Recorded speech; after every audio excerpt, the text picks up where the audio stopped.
I'm a very mission-driven person. Helping people in need inspires me in general, but then also I think the urgency drives me.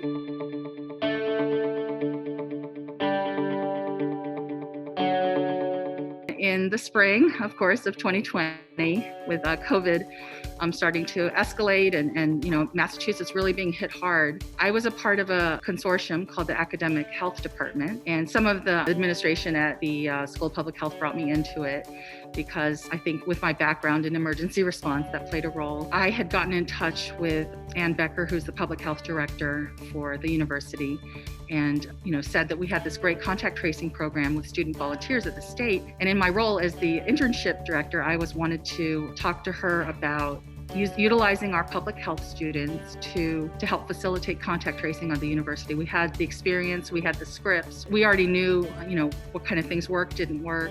Could we lend something to the effort? And she had done contact tracing for, a long time, for probably 25 years, but nothing had happened on this scale before. And so that's where I thought a large number of our students could come in handy to participate. So as of today, we have 34 students that participated last semester, and there's some that are continuing through the intersession, and we're growing that for next semester up to 50 students. I'm really proud of them. I feel great that we could be such a part of this effort. Working with Aimee has been amazing. She really just works tirelessly. She knows what she's doing, and she knows how to bring people together and is very collaborative in that respect.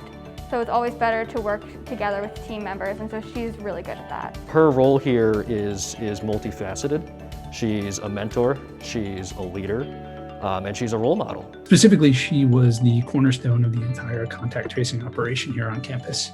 I managed a huge number of contact tracers and contact tracing managers, and the immense logistics that came together in terms of making out phone calls and following up on contacts, and then ensuring that everyone was in the right queues for quarantine and isolation. She worked tirelessly for the entire semester, including a lot of long weekends and late evenings to make sure that phone calls were completed for cases to keep transmission to a minimum. We absolutely could not have done what we did without her. So we're incredibly grateful to have all of her hard work. Without her efforts and her time and her energy, we would not have been so successful with our case investigation and contact tracing. I think in terms of the way that our students, because I'm a student advisor, I'm really proud of the way that our students have taken on this challenge and really embraced it and have grown through it. And I really am proud of how they're thinking about their futures in relation to their studies, how to apply everything that they learned about the field of public health and put it into practice. Through this position, I've really learned that I like central planning. I like the operation side of things, so that requires kind of knowledge from each stakeholder, each person at the table.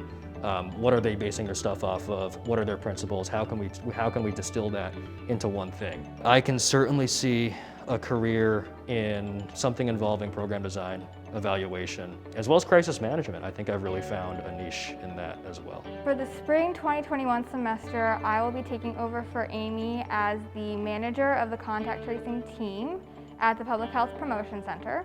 Aimee has done an amazing job this past semester leading the entire contact tracing team. I do have a pretty big role to fill going into next semester.